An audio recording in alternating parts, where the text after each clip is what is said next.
You. Thank you. Thank you for tuning into the live stream. Yes, sir. We are back like we never left. Okay, with that being said, today we are going to throw it back to about 6, 7 years ago. Okay, we're going to throw it back because you have to know your history to know your future. Okay, you got to know where you're coming from to know where you're going. So, with that being said, the title of our stream today is The Man Who Changed Everything. The man who changed everything, y'all. The man who changed everything that we know today. The way we perceive politicians, the way politicians interact with voters, the way people think about politicians. This guy changed it all. Okay? He was the 45th president of the United States, now the 47th. He changed it all. He changed the way we think about politicians. Late night Genesis never sleep. Shout out to Ellie, man. What can I do, bro? Can't sleep. Too many things up here. Can't sleep, bro.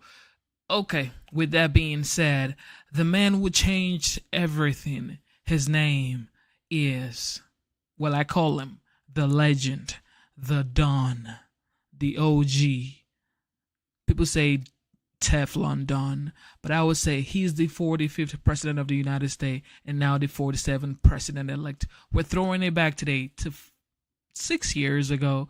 See what this guy accomplished during his term.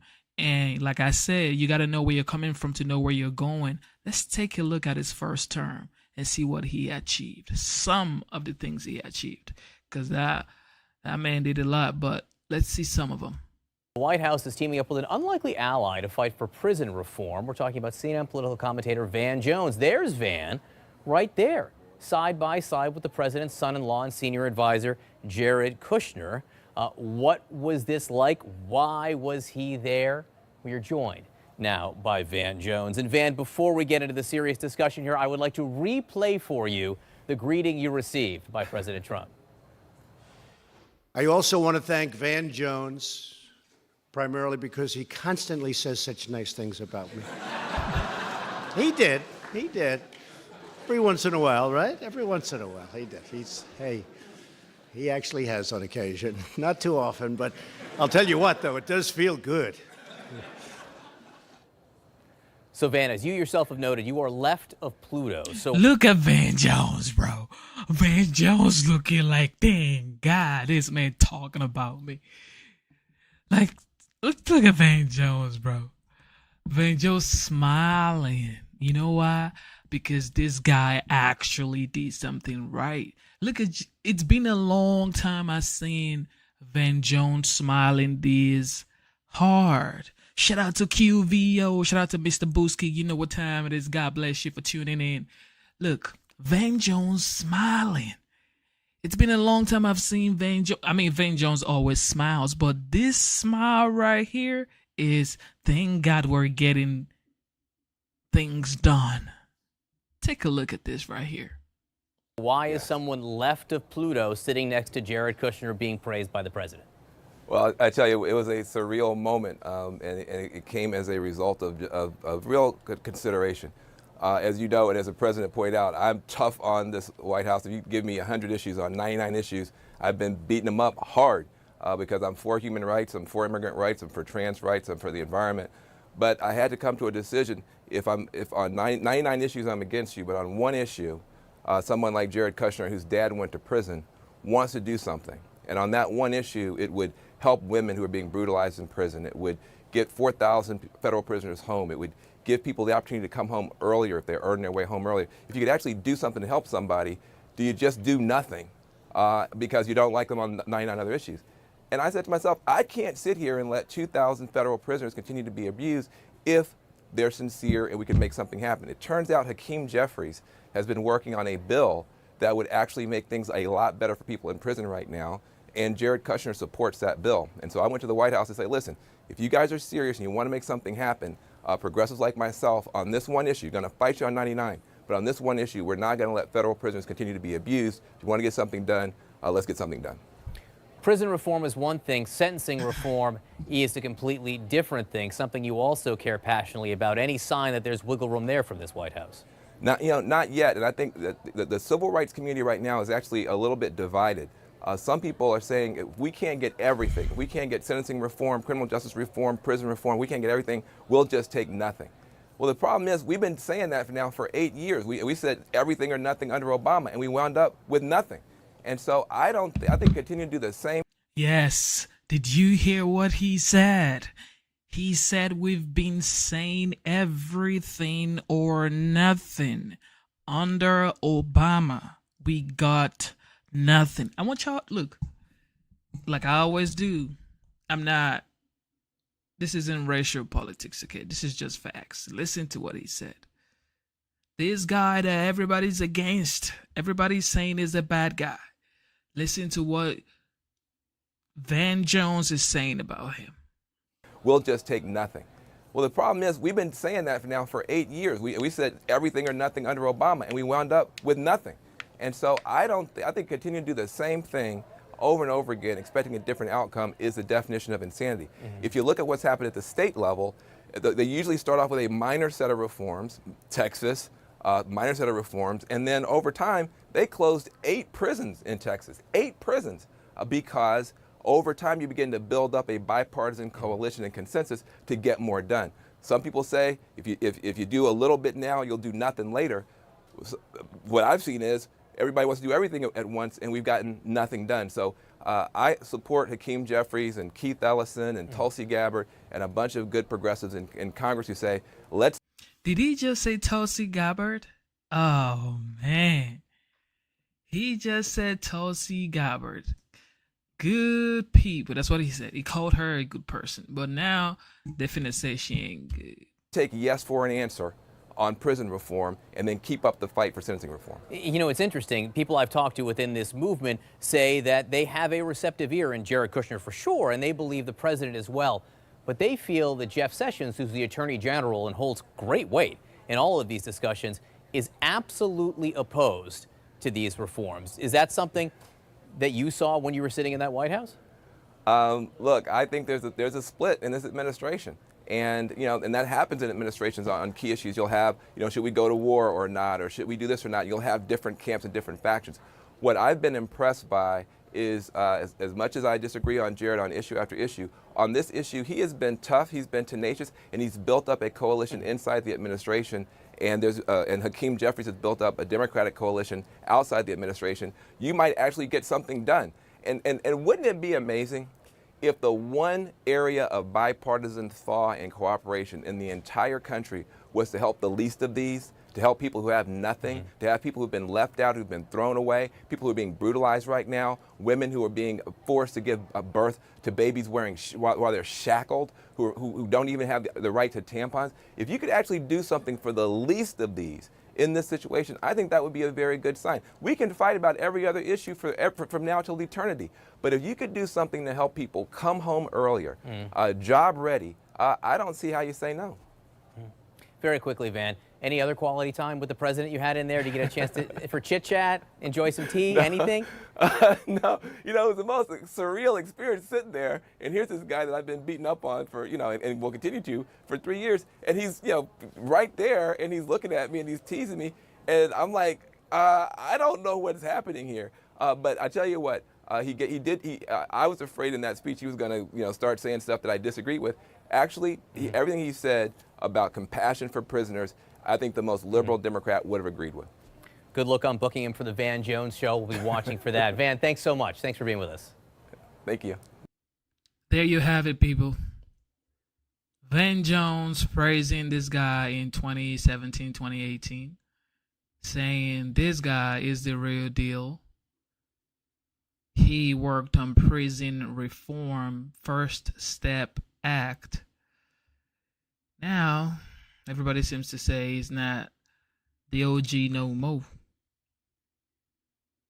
Everybody said he's not the OG no more now, after they've all agreed on the fact that he's a legend. And when people say, what did he do? Tell me one Trump's policy that you agree with. You Uncle Ruckus. You Al's Ninja. It's like, bro. There you have it.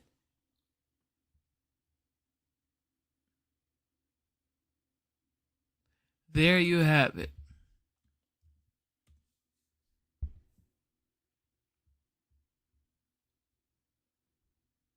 Enrolled in drug treatment programs.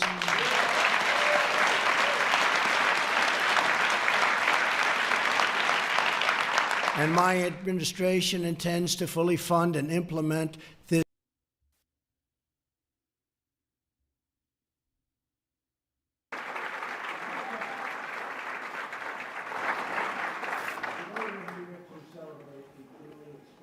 Bipartisan, very pleasant word.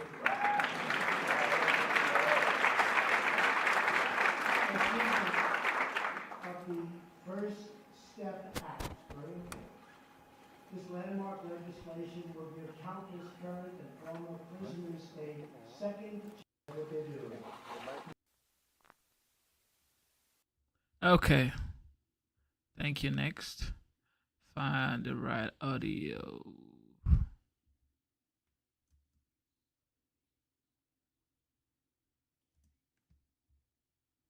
me see. Texas also, an early pioneer of what we're doing today. Thank you, Rick. And a very special thanks also to members of Congress. We have with us Senators Chuck Grassley. Where is our Chuck? Chuck. Thank you, Chuck. I'm glad I found him. I'd be in trouble if I didn't find him. Bill Cassidy. Bill. Thank you, Bill. Senator Cassidy. Mike Lee. Mike. Thank you, Mike. Thank you. Senator Rob Portman. Thank you, Rob. Cindy Hyde-Smith. Ran a great race. Good job. Congratulations, Cindy. Great job. And a friend of mine, Roger Wicker, Senator. Thank you. And a lot of congressmen and women are here, but just introduce a few of them. Congressman Doug Collins. Thank you, Doug. Josh Gottheimer. Thank you, Josh. And Tom Reed. No labels. A lot of governors are here, and some we're going to leave out. Because I don't like them. But that's okay. I'll get to like him. Kentucky Governor, man, I do like him. Matt Bevin.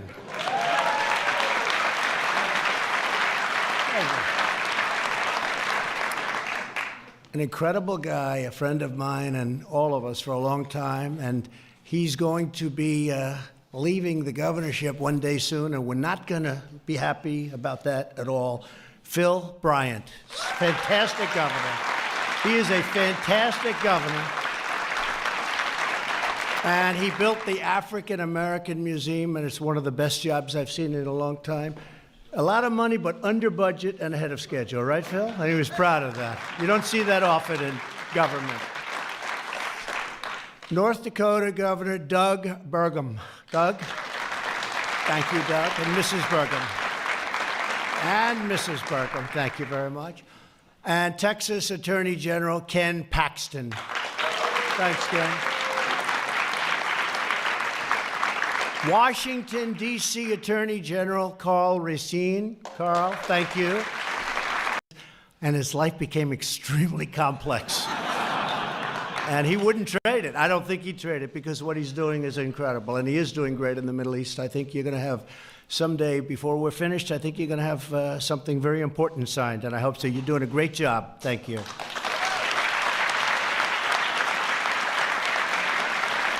So many people said, in fact, I guess we could say, almost all people said, that criminal justice reform would never pass. But we came together as a group, we worked across party lines, and we got it done. And it's an incredible thing when you see some of the people here, so conservative and then some so liberal. And we just have a lot of great people. They came together, they knew it had to be done. As president, I pledged to work with both parties for the good of the whole nation. And that's what it is. It's for the good of the whole nation. And it's something that is so important to me in terms of this and lots of other things. And it's happening slowly but surely. It's all happening. The more I met and spoke with those involved in our criminal justice system, the more clear it became that unfair sentencing rules were contributing to the cycle of poverty and crime like really nothing else before. It was time to fix this broken system, and it's a system of the past, and to improve the lives of so many people. And you look at the safety and all of the things that are happening now as a result of the first step. As an example, nonviolent prisoners will have opportunities to participate in vocational training, education, and drug treatment programs. When they get out of prison, they will be ready to get a job instead of turning back to a life of crime. Right?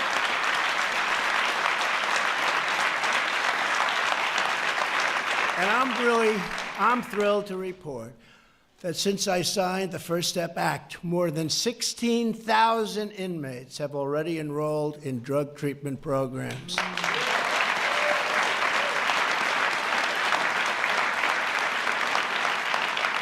And my administration intends to fully fund and implement this historic law. It's happening, and it's happening fast, and it's a lot for some people to understand, and as soon as they understand it, they say, wow, why didn't we do this a long time ago? And some of the great governors that are here with us today have already implemented it, and they were a step ahead, and now they're going a step further. And I want to just congratulate them. And these are states that I won't name because I don't know if I should be naming them, but these are states that you wouldn't think necessarily would be at the forefront of criminal justice reform. You understand that. Thank you. The First Step Act serves as a model for criminal justice reform as the state level and all over the state level, all over every aspect of what we do, and throughout many states that are following our lead and already moving similar legislation forward. Many of them are, including Arizona, Florida, Illinois, Missouri, and Mississippi. The First Step Act also ensures that those in prison are placed closer to their families and home communities so they can have that communication that they need, greatly easing their return to society. It's really important. Really important. And finally, the law rolls back provisions of the 1994 Clinton crime law that was so devastating to so many and that disproportionately impacted the African American community. Nobody believes how much, and now they understand it. In less than 4 months, more than 500 people with unfair sentences have been released from prison and are free to begin a new life.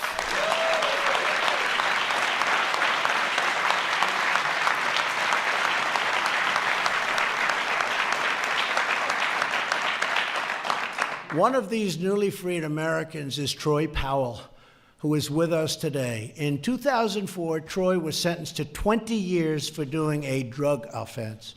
During his 15 years in prison, he took courses and worked as an electrician, and he got really good at being an electrician, really good. In fact, if you ever lose your job, come see me. I need electricians.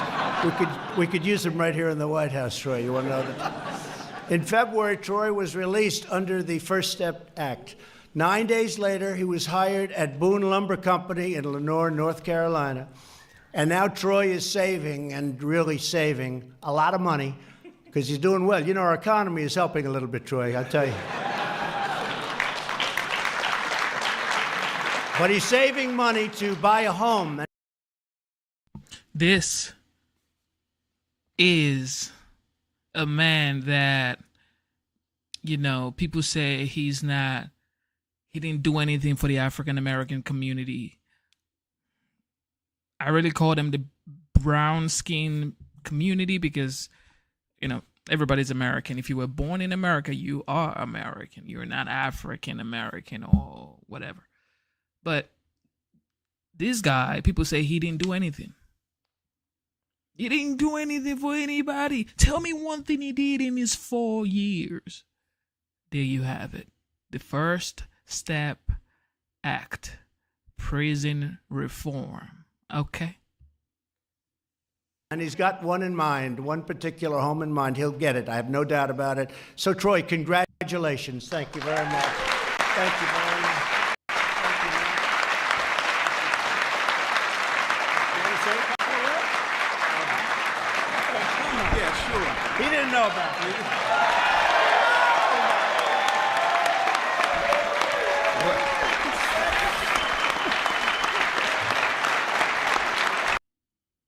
Just look how he's making everybody feel acceptable, involved, included. This is a billionaire, guys. This guy was a billionaire before he became the president of the United States, so he didn't have to do all of this shenanigans, okay? He cares about the people, and he actually got something done. Something that you heard Van Jones say, we wanted everything, but we got nothing under Obama. I mean, y'all heard it, but Van Jones praised Trump for the prison reform. It's amazing how people flip-flop when it comes to politics. Man, this is crazy. Well, first of all, I'd like to say thank you to everybody here on Capitol Hill for finally getting this bill pushed through. I mean, I know there was a lot of work involved in it, and I would like to say thank you to the organizations that got me here, like Cut 50 and Amy Can Do. Them people, I mean, they've done so much for me. It's unbelievable how much they've done for me. I never thought this bill would pass, and coming home and finding places like Boone Lumber Company that took a chance on me right out the door. I mean, no problem. Come on to work, you know. I can't thank everybody enough for that, but more than just thanking everybody for these things, there's more that can be done. I left so many people behind in prison doing 40 and 50 years for nothing. I mean, absolutely nothing. I mean, should I have went to prison? Absolutely. I committed a crime, but for 20 years for the small things that I done, I should have definitely went to prison. And I don't know what to say. I think there should be a second step. That's what I say. I think there should be a second step.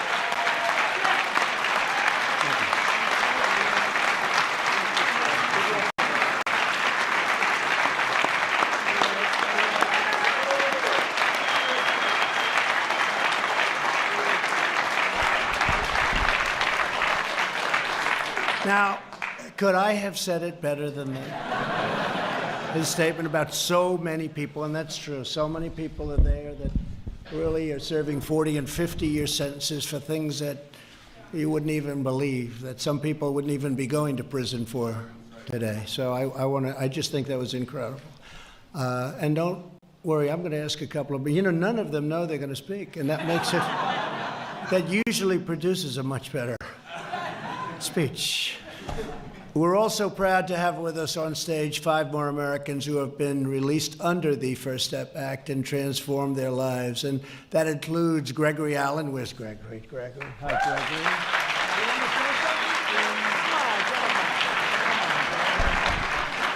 Gregory. Mine is real short. 2 months ago, I was in a prison cell, and I'm in the White House. Let's continue to make America great again.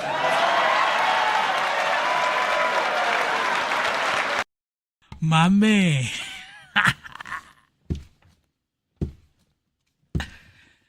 Ooh. anybody who want to say the OG, the legend, the Don, the 45th, now the 47th president-elect did not do anything for anybody, come on, yo. Come on, yo. First Step Act, prison reform. There's a man who said 2 months ago, I was in a prison cell. Now I'm in the White House. I see no racism here, guys. Look at this brown-skinned man hugging the president of the United States, the 45th, who happens to be a Caucasian. Okay, y'all want to say he's racist. Look at that. This is what a commander-in-chief does. Gives everybody a fair shot. Okay? Gives everybody a chance. Man, you gotta respect this guy, man. That's why I'm so optimistic about the 47th. This next 4 years, I believe tremendous things are gonna happen. Wonderful things are gonna happen. Even better than the first term he had when he was president from 2016 to 2020. And this time, I just hope that we do not keep pushing racial jargons, okay? Let's just stick to the facts, come together, and let's work to achieve greater things. I wish the news media would just report the truth, like the facts, what he's actually saying, and not try to twist words, because this was actually happening in his first term, during his first term. But it's like, nobody actually publicized this like the way they would publicize him telling the press or news media, sit down, I'm not taking your questions right now. And that would be like what they were going to put on TV every single time you watch anything concerning Trump. But look at what this guy actually did in his first term. Changing real Americans' lives. Just amazing, guys. Includes Gregory Allen. Where's Gregory? Gregory. Hi, Gregory.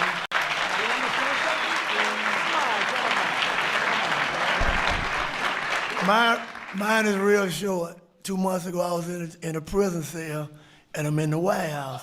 Let's continue to make America great again.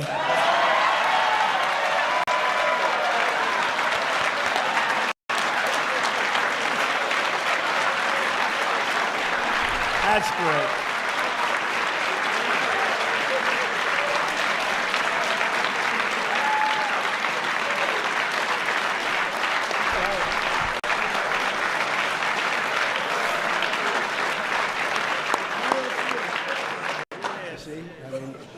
And you know what? The people of our country feel the same way as Absolutely. They do. They feel it. Yvonne Fountain. Yvonne? Yvonne, thank you very much. Thank you very much, Yvonne. Oh, she wants to come up? Come up, Yvonne. She wants to come up. Come on, Yvonne. Thank you so much. God bless you. I love Thank you.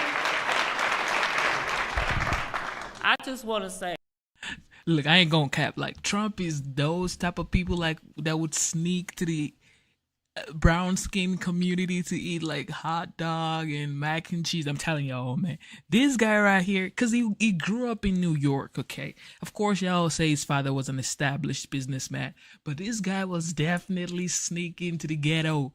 He was sneaking to the ghetto, man, because the way he butt people, like the way he shakes hands with people, you would know, this man right here, he has a tough skin, and definitely he's been sneaking to the backyard to go to the ghetto when he was a baby. That's for sure. There's no way, because the way, like, look at the way he shook the brown skin guys. Like, you could tell this guy grew up. Of course, he grew up with, he grew up privileged. His father was a businessman. However, it's like he grew up tough in some way, shape, or form. I just feel like that because he knows every slang that you want to talk about. He knows every way to like get around BS. It's like he just knows these things. God. I am so grateful. First, I want to thank God because God got me through a lot in prison. Yes, I went to prison, I did my time. I was good the whole time. I worked, I stayed out of trouble, I programmed, I did what I need to do. When y'all passed this, I could have fell through the floor because I had been waiting for years and years for them to pass that mandatory minimum. That's a hard thing. But I'm grateful. I thank everybody who put their hands in it, all the hard work, and I really thank you for signing that bill. So when you signed it, I could have went through the floor. Thank you so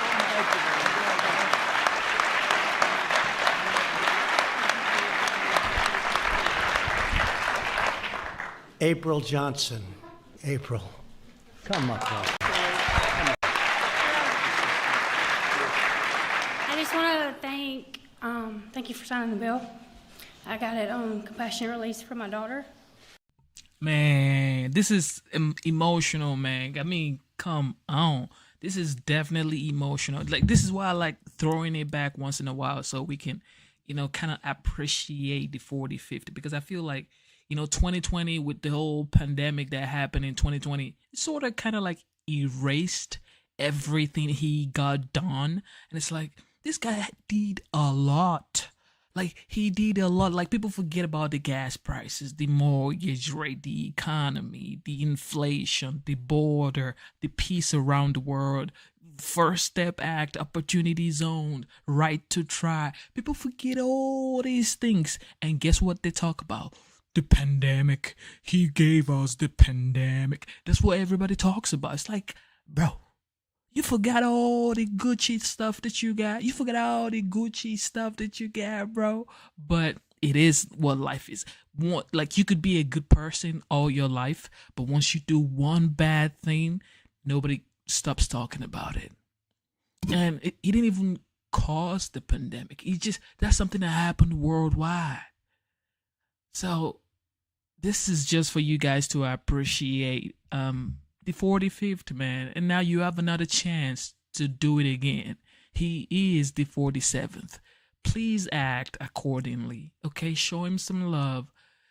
Appreciate him, because this is his last time coming in. It's not ever coming back. Okay, whoever y'all gonna get back is probably like Vivek, JD, or Ron DeSantis.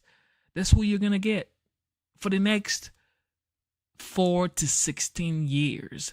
It's either you get JD Vance, Tulsi, Ron DeSantis, or Vivek. One of those four. That's who we're probably gonna get in the next 4 to 16 years. Any Republicans that do win. But this is the time to appreciate this person right here, man. Shout out to Vegas, and shout out to Mr. Busky. Shout out to Ellie. You know what time it is.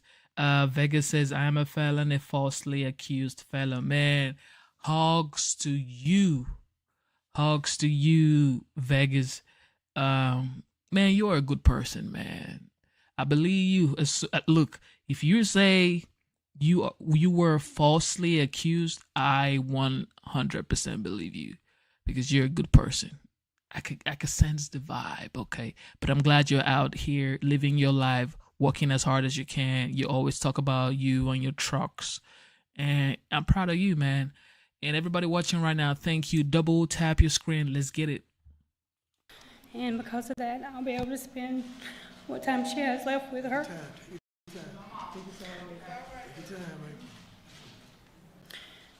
She was diagnosed with ovarian cancer in September, and they have since gave her a grave prognosis. And because of the bill and the First Step Act, I'll be able to spend the rest of her time with her. And I thank you.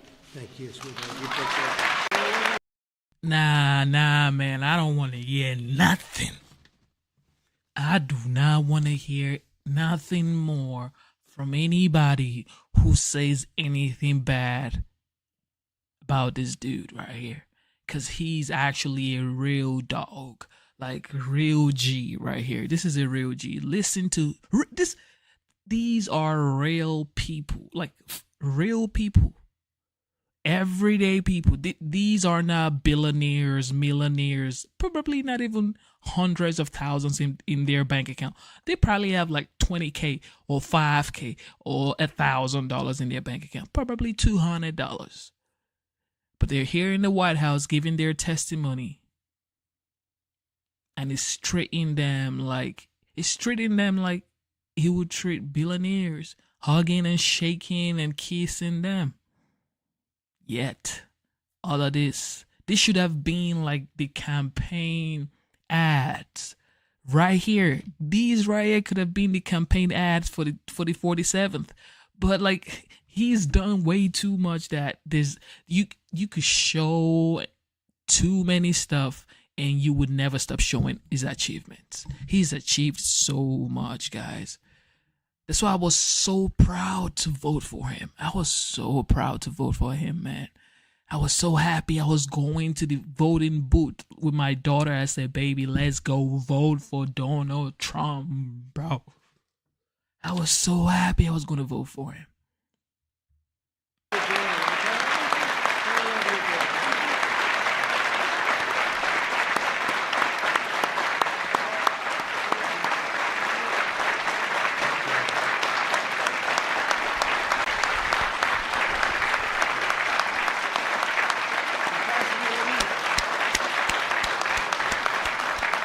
Thank you very much. Beautiful. Catherine Toney. Catherine? Catherine, I thought that was you, Catherine. Come. Good evening, everyone. First of all, I would like to thank God. Then I would like to thank the President for signing the bill. I also would like to thank Jared. I'd like to thank Van Jones, Jessica Jackson, Cut 50, Amy Pova. I would also like to thank Harry Jackson, Bishop Harry Jackson. He's been great through my release. I would like to thank Jared for calling corporate of Walmart, getting me my first job in 16 years.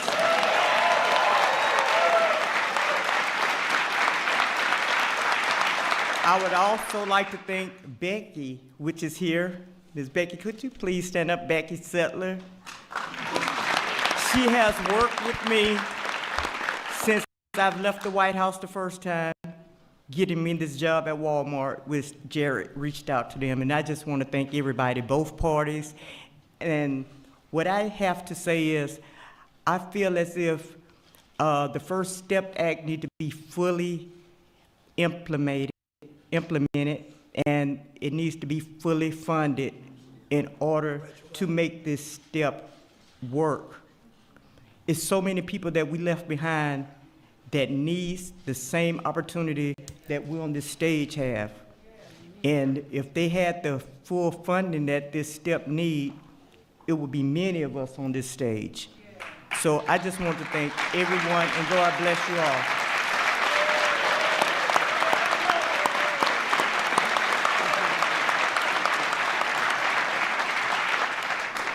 And a man who's actually become much more famous than me or anybody else in the room. His story is an incredible story, and it's been inspiring. And I'd just like to introduce quickly Matthew Charles. Matthew.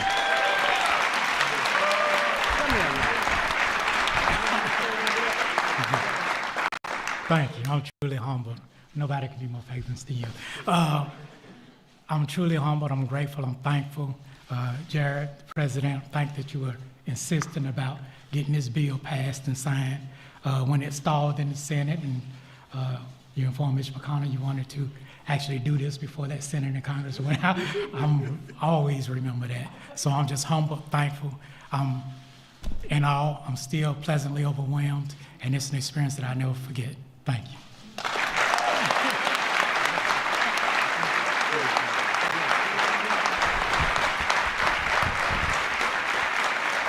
And I want to thank you all, and a woman who I think is a terrific woman and spokesman, and I've watched her, and we helped her a little bit. She was in jail for a long time, and she had a long time to go. And I'd like to say, is Alice here? Where's Alice?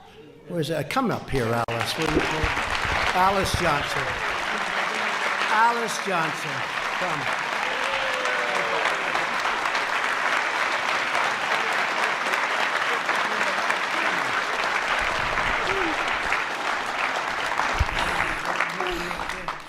Thank you so much. First of all, everyone knows me. I have to thank my Lord and Savior Jesus Christ first. And I want to thank our incredible president, President Donald John Trump. Legend. I just told him I finally get a chance to hug you and properly say thank you for believing in me. And I'd like to thank all of the advocates who have fought so long for me, who have been working behind the scenes trying to magnify my case. I thank everyone in this room for your prayers. And I also want to thank the media for being so kind to me, because you have really helped magnify my story. Are you serious?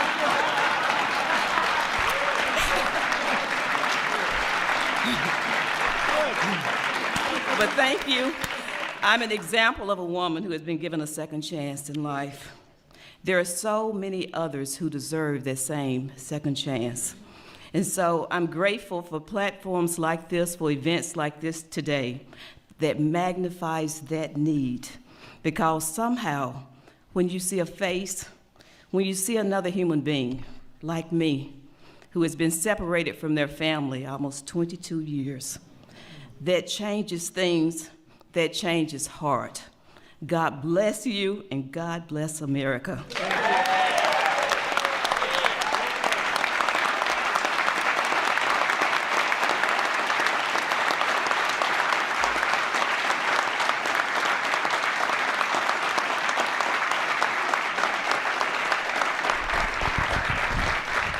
Thank you, Alice. You know, when you said, Alice said, I want to also thank the media, I sort of bent over and said, are you sure? She said, and I do too. I think it's fantastic. That's great. And a couple of people, Van Jones, please stand up, please.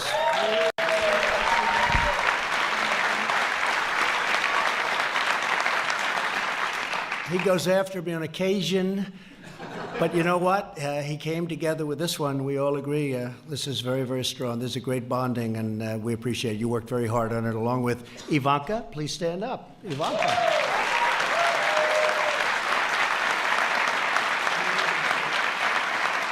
And Charlie Kirk, stand up real fast. And Matt Schlapp, stand up real fast. You guys. Now, that's an example of seriously conservative people. And they're totally into it, right? I mean, so many, so many. So to recognize the dignity and the potential of every American, I've designated April as the Second Chance Month, and we have a beautiful certificate coming.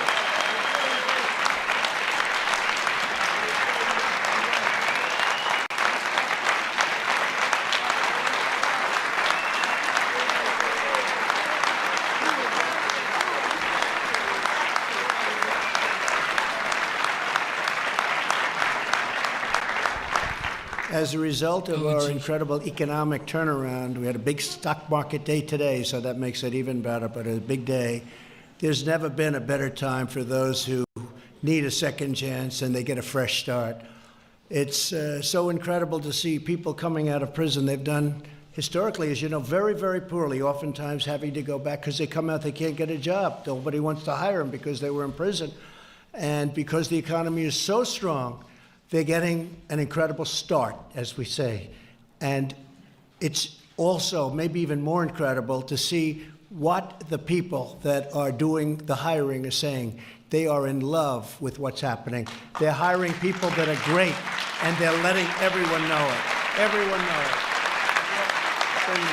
So the good economy is really giving them a chance, and a second chance, and in some cases, really a third chance. And they're working out.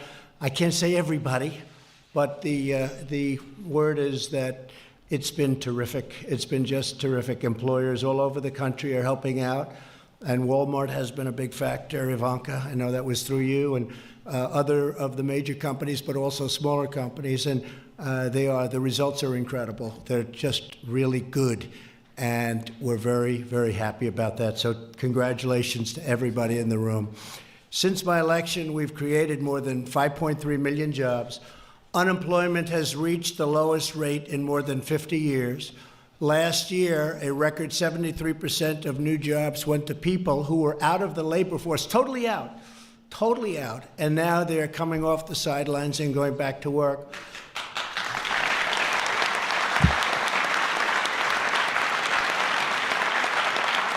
And you've seen where I've said a lot, because I'm very proud of it. I said, what do you have to lose? And people would say, well, maybe you shouldn't say, but I meant that because it was tough.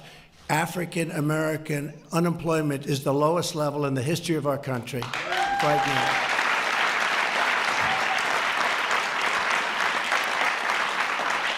And that goes for Hispanic American, Asian American. Women are very close. Women are at a 64-year low. It's up to 64, soon to be historic, I hope, and it's been incredible. African American income, by the way, and Hispanic American income is the highest level it's ever been in the history of our country. That's a big factor.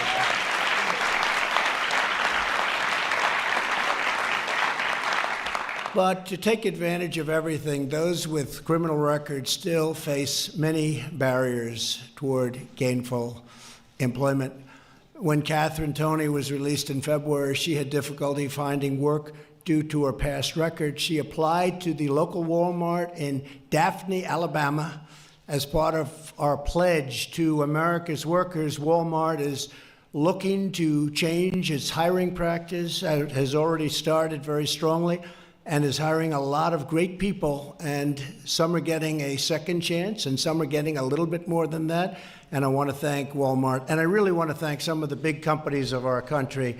They're doing an incredible job. What they're doing is, I think even if you go back, Van, 5 years, 10 years, you go back just a short while ago, nobody would believe what's happening with respect to exactly what we're talking about today. Very few people would believe it. So we're very, very proud. They interviewed Catherine. They were really impressed by her resolve, her ability to speak so beautifully. She'll probably end up running for office. And 2 weeks ago, she began her first day in the job, and I have no doubt she's going to be very successful, and she'll do a terrific job. So, Catherine, we can't wait to see you and all that you achieve over what will be a long, long life, and we appreciate it very much. We appreciate it very much. We look forward to that. Americans with criminal records are unemployed at rates up to 5 times higher than the national average. Today, I'm announcing that the Second Step Act will be focused on successful reentry and reduce unemployment for Americans with past criminal records, and that's what we're starting with today.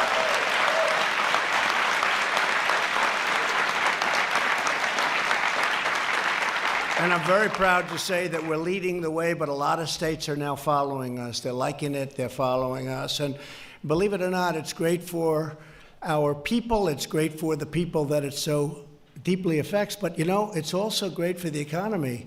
We actually, it's hard to believe, we save a tremendous amount of money because people are coming out with these 40 and 50-year sentences for what you would consider to be everything serious, but not that serious.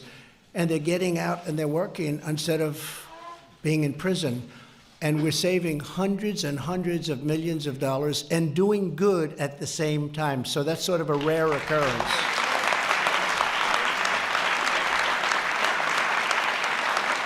Our goal is to cut the rate to single digits within 5 years, and I think that's very, very achievable, especially if the economy keeps going the way it is, and we're going to keep it going the way it is.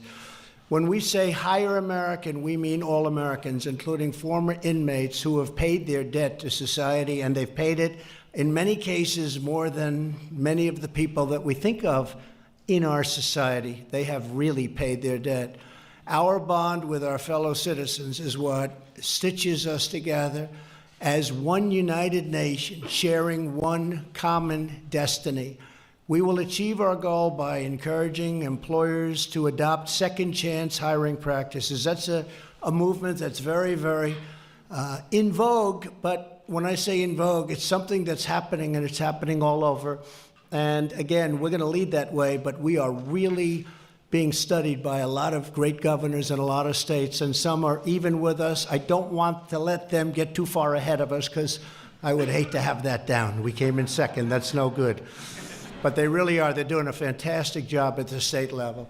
We're also making it easier to work by removing obstacles to securing housing and driver's licenses and occupational licenses. And we're promoting mentorship through proven programs such as prison fellowship, something that people really find very important and very good.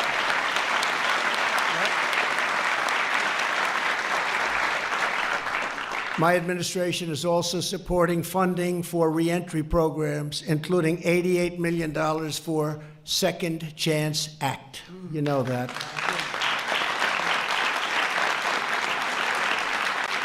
$88.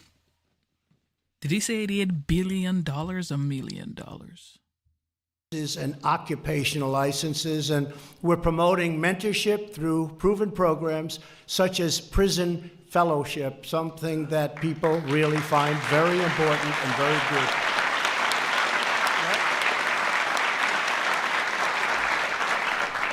My administration is also supporting funding for reentry programs, including $88 million for Second Chance Act.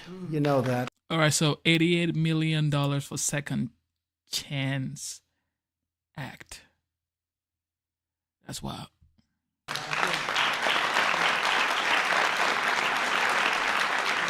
And an estimated $28 million for the Pell Grants pilot program. Great program. And really, I think maybe more than anything else, we're now proving that we are a nation that believes in redemption.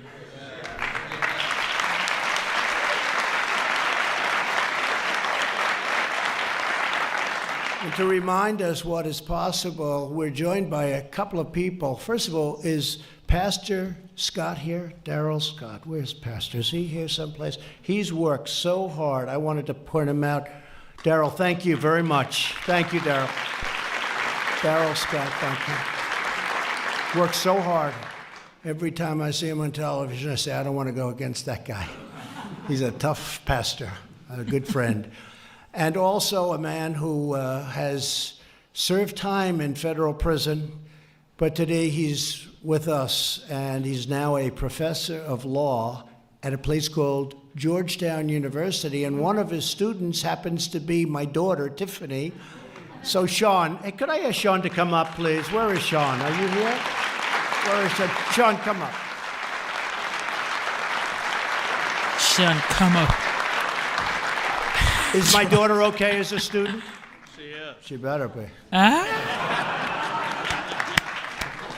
Oh, gee. It's fun to get to come back here. The one thing I realized when we worked on First Step was I got to meet a lot of really cool people, and we worked on this together, and I have become friends with so many of you.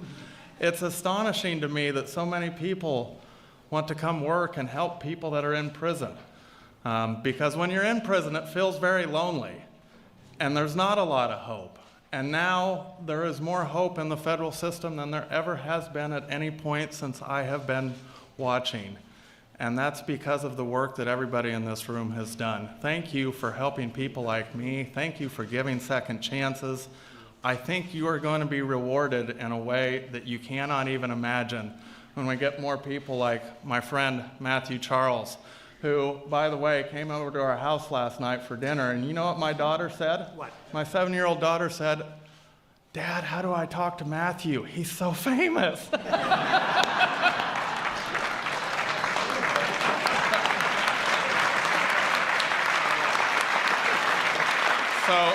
So thank you, Mr. President, for your leadership on this. You have gotten things done that has taken decades of work from a lot of people in this room, and to see the fruits of your labor is just amazing to watch. Thank you, sir. Keep up the good work.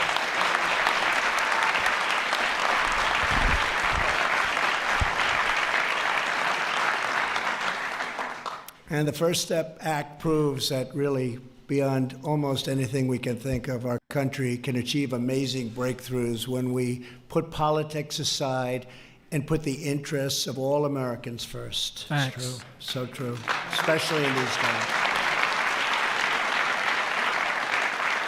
if we work together for the common good, we can forge a future of even greater safety, opportunity, dignity, and freedom for the families across this incredible nation of ours. I want to again thank everybody in the room, everybody for being with us, so many leaders. I see Paula White, she's worked so hard on bringing the faith-based community together. And where's Paula? That's right. So hard. I want to thank you. I want to thank you. Such a great job.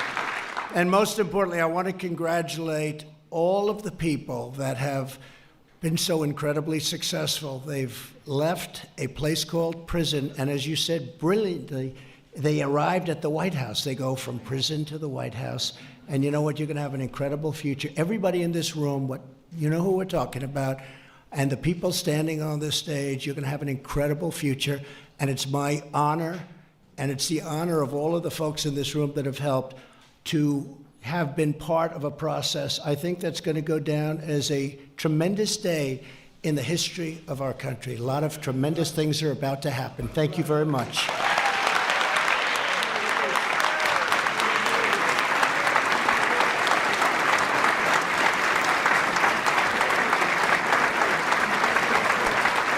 Ladies and gentlemen, please remain seated as the President departs the room.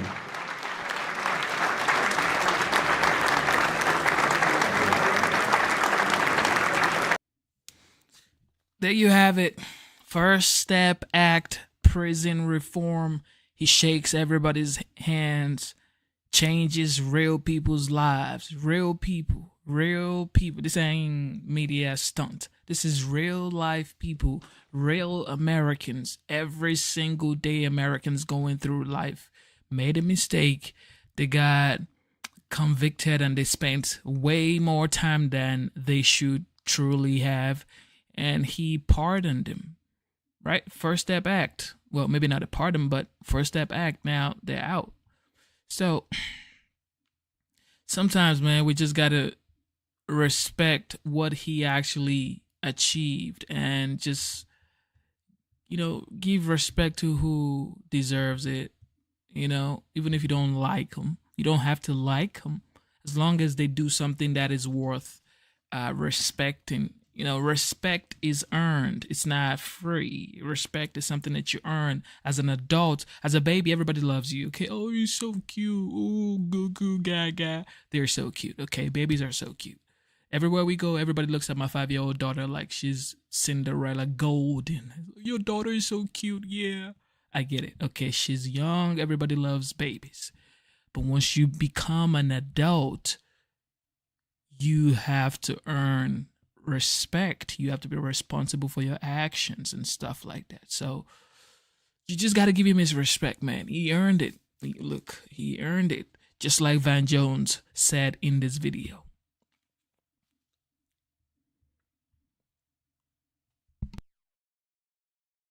Tonight ends a big week in American history. All right, the House of Representatives formalized procedures that could lead to the impeachment of the President of the United States. That's huge. Only thing bigger was the partisan divide that was on full display when the vote went down. Not one Republican voted for the resolution, not one. Only 2 Democrats opposed it from conservative districts in tight races. Going forward, you can expect more of the same, this division. Republicans are going to focus on sideshows and stunts, but no president can set up an apparent shadow diplomacy run by Rudy Giuliani to go out and collect political favors for himself. And Republicans know that. On the other hand, Democrats are going to keep poo-pooing the Republicans' growing concerns about due process, forgetting that millions of Republican voters also need to feel this process is fair. All right, so listen, the investigation should go forward, but we pretty much already know what we're going to get out of this whole thing. Party line votes in both chambers, Trump still in office, and deeper divisions in America. That's where we are. So if we got to go through this, let's not make it worse by speaking about each other so harshly. House Minority Whip Steve Scalise accused Democrats of holding Soviet-style impeachment proceedings. Trump called his Republican critics human scum. And some Trump allies actually went after anybody who testified this week, even Republicans, including a decorated war veteran. And it's not just Republicans. You got people screaming, lock him up, to Trump at a baseball game. Hillary Clinton attacking a fellow Democrat, Tulsi Gabbard. People smashing on Ellen. They're smashing on Ellen for sitting next to George W. Bush at a Cowboys game. Nastiness is just taking over everything. And I'm just as guilty myself sometimes. Last weekend, I was at a criminal justice summit in Charleston, South Carolina. For the first time in my life, presidential candidates from both parties, including Trump, were going to be in one place, finally acknowledging that the prison system is too big, too bloated, too unfair. That is a big turnaround from recent years when Republicans and Democrats were going around promising more prisons. So I was pumped. But then Kamala Harris pulled out because Trump was being honored there. Now look, I know Trump has caused a lot of pain. Whoa. Did Van Jones, bro, this was what? This was 5 years ago, guys. This video was 5 years ago, and Kamala Harris' name comes up. She pulled out because Trump was going to be honored. Listen to this, man. Oh, hey. From recent years when Republicans and Democrats were going around promising more prisons. So I was pumped. But then Kamala Harris pulled out because Trump was being honored there. Now look, I know Trump has caused a lot of pain and a lot of fear in our communities. So it is very hard to see him get positive credit for anything sometimes. But on this one topic, he did sign a breakthrough bipartisan bill that has so far freed thousands of people from federal prison. And that bill has sparked copycat bills at state levels, helping even more people. Now, as much hell as we rightfully give Trump when he does wrong, it's only fair to give him a little bit of credit when he does something right. So I tweeted out something snarky about Kamala not coming. And Black Twitter tore me up, okay? And you know what? They were right, because my tone was off. Wait, are we listening to the same thing? So Kamala Harris has been having this grudges against DOJ for over 5-6 years now. She didn't even come because he signed the First Step Act. Even Van Jones acknowledges it 5 years ago, y'all. 5 years ago.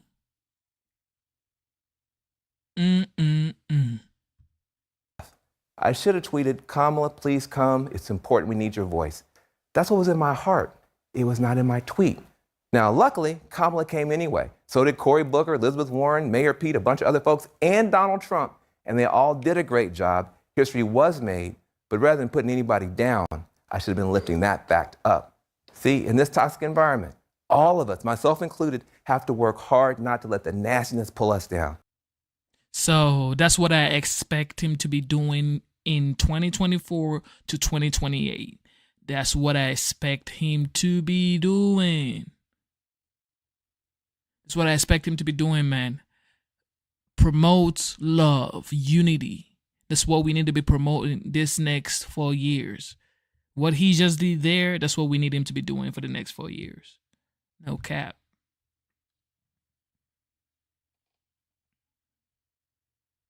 Well, overshadowed in the shutdown fight and White House staff departures, today bringing a rare moment of bipartisanship and a big victory for President Trump as he signed the criminal justice reform bill. As you see right here, the new law allows federal inmates to leave prison earlier with good behavior credits, and it also eases guidelines on mandatory sentences. The bill bringing together those on all sides of the political spectrum for a rare moment of bipartisanship in the Oval Office.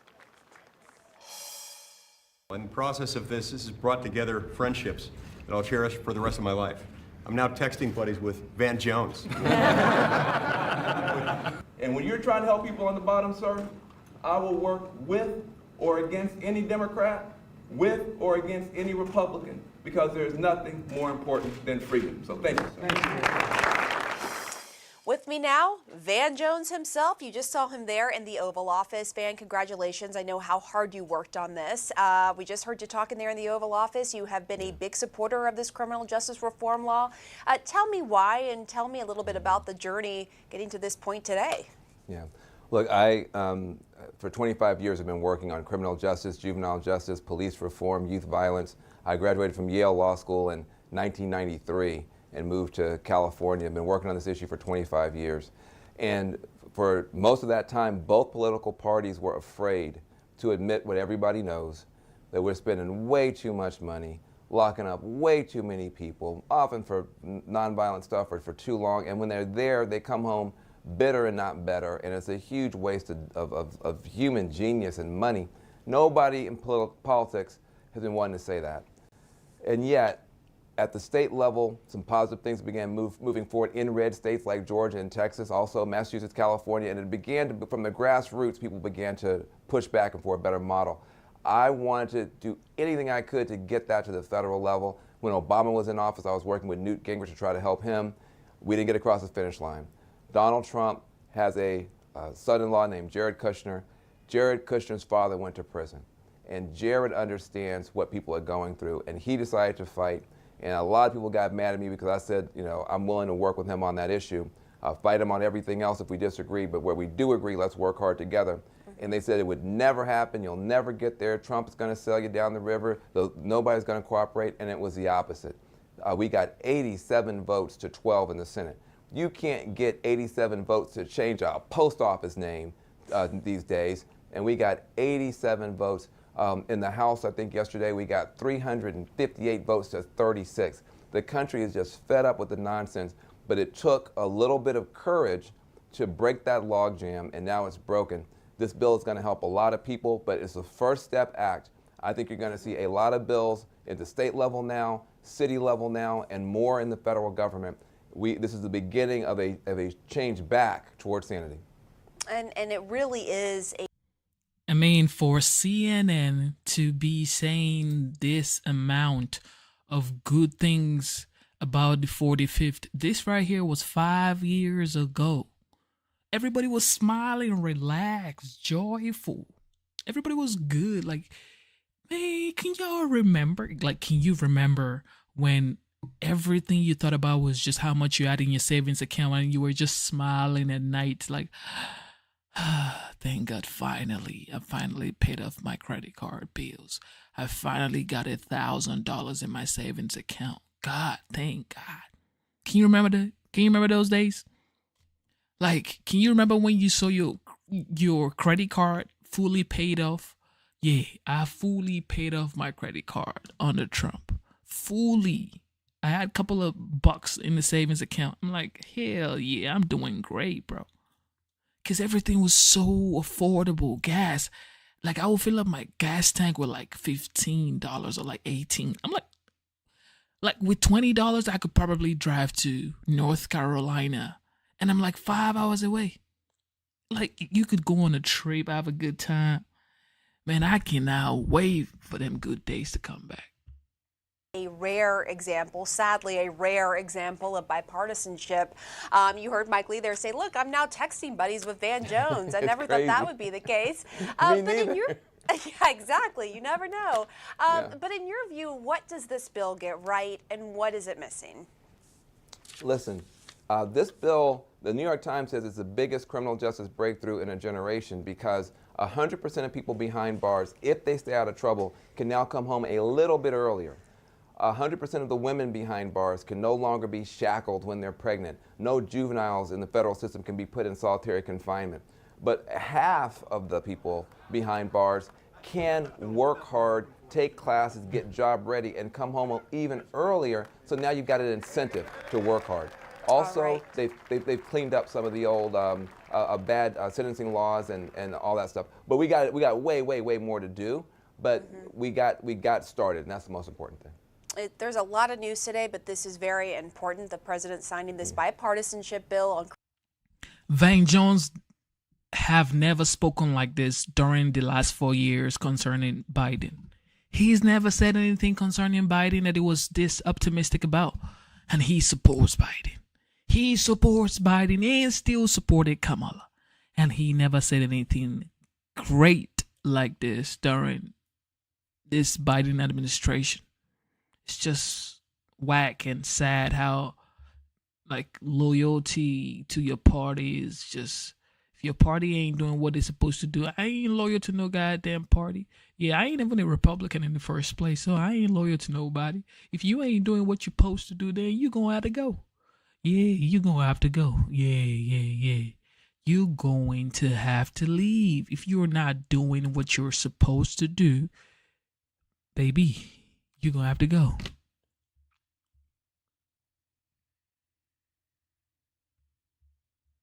Yeah, I want you guys to see this. Tourists at the White House. Just take a look at the OG, man. Take a look at the response from people. Up to everybody was happy. Man, I miss this day. Look. Man, y'all. And they still shamed him. They still try to take him down. They still impeached him. They still try to sabotage his government. They still spied on him. They still raided his house when he left the White House. They tried to stop him from doing what he was supposed to do. Yet, he showed love. Take a look at this guy. Look at this guy. Look, he wants to go in there. He said, take the barrier off. I want my people to come over here. Come on, man. Come on. Oh, man. Oh, man. Man, I don't want to hear nothing more. I do not want to hear nothing more. Nothing. Look at that. That's the commander-in-chief. Look at that. Man, look. That's it. I don't want to hear nothing more.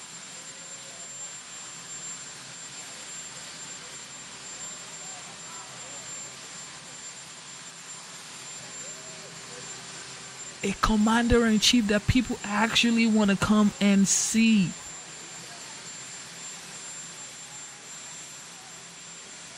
A commander-in-chief that people actually want to come to the White House to see, bro.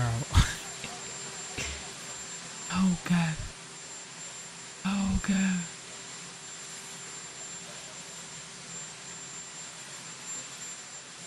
People actually want to come see him.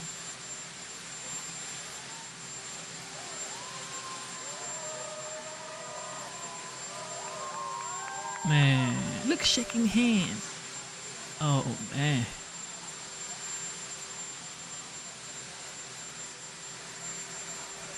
Yeah, this man is such a legend, man. I don't care what nobody says.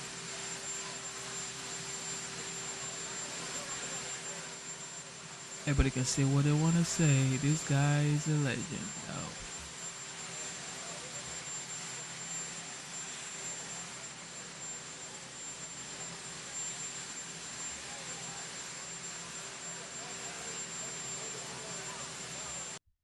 Next one. Shout out to Karen Murray. Shout out to Karen Murray, man. Thank you for tuning in. Yeah, today we're just celebrating the 45th, 47th. This is what we're doing. It's going to be a quick live. We're going to bounce out real soon. Just want to show you who this guy is, man. Before people start lying and talking BS. First of all, a commander-in-chief who doesn't fall off the stairs. Take a look at that. Take a look at that. A real president. Take a look at it.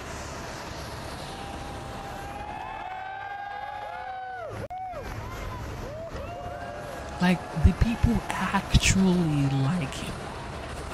It was like, you actually like your president. That's wild.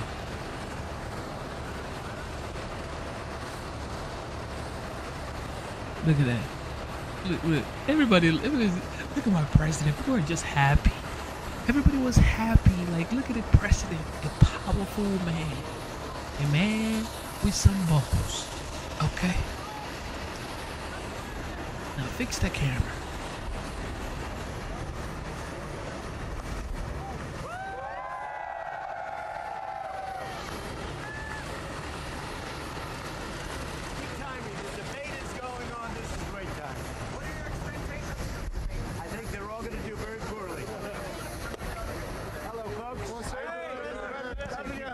Thank you very much.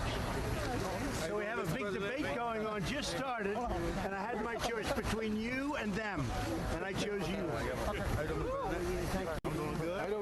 Thank you, everybody. He doesn't like the military. He treats the military so poorly. Thank you, everybody. There you have it. Over the debaters. You're smarter. You're smarter than they are. Better looking. That's important. Thank you, sir. Thank you. Thank you, fellas. Such a legend. Looking group here, huh? Such a legend. Thank you, everybody. Thank you very much. Thank you very much. Such a legend. You probably don't get told, but they see something. Thanks. Good place to be. Nice clean air. No problem with the air. I have your governor in the plane who's watching the debate.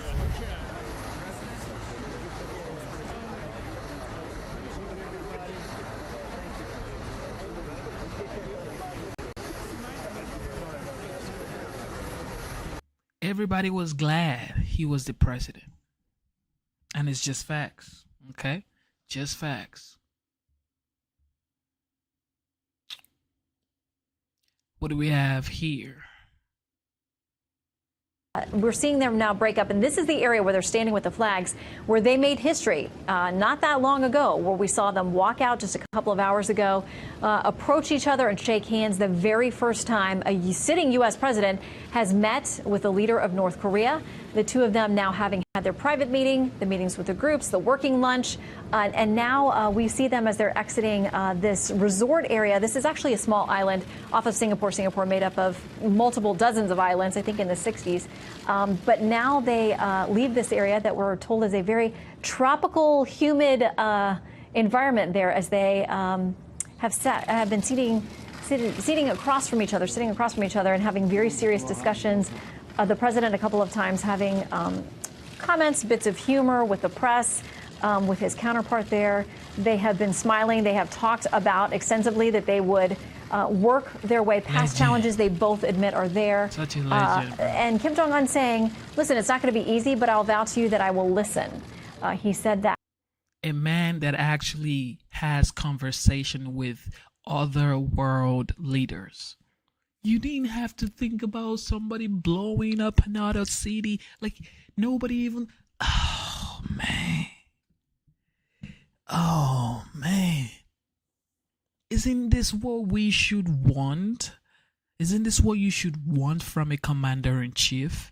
Isn't this what you need from a commander-in-chief? A man who actually is a diplomat. Someone who talks through challenges, who steps up and lead, not with bombs and BS, but with actual words, and lead and project peace through strength. Like, God, Lee, isn't this what you want? Look at Kim Jong-un laughing, happy. This is probably one of his favorite days in his whole entire existence. He's so happy. The president of the United States is here. He probably told his whole nation, curfew, 9 a.m. Nobody comes outside. We are expecting the president of the United States. Y'all better make sure the city's clean for the legend. Like, isn't this what you want? Everybody was in peace and harmony. Man. And President Trump talking about the fact that he would reach across and try to bring this to some fruition. We're going to listen in to see if we can hear something here. Really very positive. I think better than anybody could have expected. Top of the line. Really good. We're going right now for a signing. What are you signing? Can I give any comments about denuclearization? What are you signing, sir? We're going to be announcing that in a couple of minutes. Mr. Kim, will you denuclearize? Man, this man is such a legend. And as we've said, Jason, with this president, often where you get the most media information or interesting things is when they're walking away and this is supposed to be wrapped up. Now, he said something interesting there. He said, we're going to sign something. And the press there yelling, what are you signing? What are you going to be signing? I'm not sure that's something that we expected, but he said, we'll tell you in a couple of minutes. What's going through your mind? I don't know, but they seemed both happy and jovial, and to have them actually signing something together, that was a pretty productive lunch for the president and Kim Jong-un. I don't know what it is. We're going to find out in a few minutes, but this is history in the making. It is. Maybe it was those stuffed cucumbers. I don't know. That was quite a fancy menu they had. But the president said there it's been really, really positive, better than anyone could have expected, top of the line, and now we're heading off to sign something. So we have no idea. There's so many things that they were going to talk about here, from formally ending the Korean War to denuclearization to some verification process. It seems nearly impossible that's something they would have worked out this quickly. But yet they're moving towards going to sign something. And the two leaders smiling, good body language, very comfortable, it seems, with each other. And now, the president knows how to work it. He knows how to tease things. The man has been a reality TV star. And now we've just gotten the ultimate tease about these two going off to sign something. And now we wait to find out what that could possibly be. Well, each of the leaders brings in their own motorcade. They bring in their own food. They have it, highly scripted. But I'm not sure what. Look. There you have it. Met with Kim Jong-un. Kim Jong-un and nothing happened. Kim was such cool, calm, collected person because he doesn't want to smoke with the OG. Okay? He didn't want to smoke. And this is what we should all advocate for. Not to be employing Congress sending over $62 billion to Ukraine. That's not what we should be advocating for. Saying Ukraine needs to defend themselves. No, that's not what we should be saying. We should be saying the war should not have started in the first place. If there was a real leader in the White House, a real commander-in-chief, the war would never have started. Because the person in the White House would have had a conversation with Vladimir and say, yo, you ain't finna do none of that. You do not want this smoke, bro. Okay? Let's talk through it. What do you want? You need the United States. Russia needs the United States, bro. Okay? Russia needs the United States. Just make a deal. Okay, Ukraine, pull up. Zelensky, Putin, y'all shake hands. Y'all gonna be brothers, okay?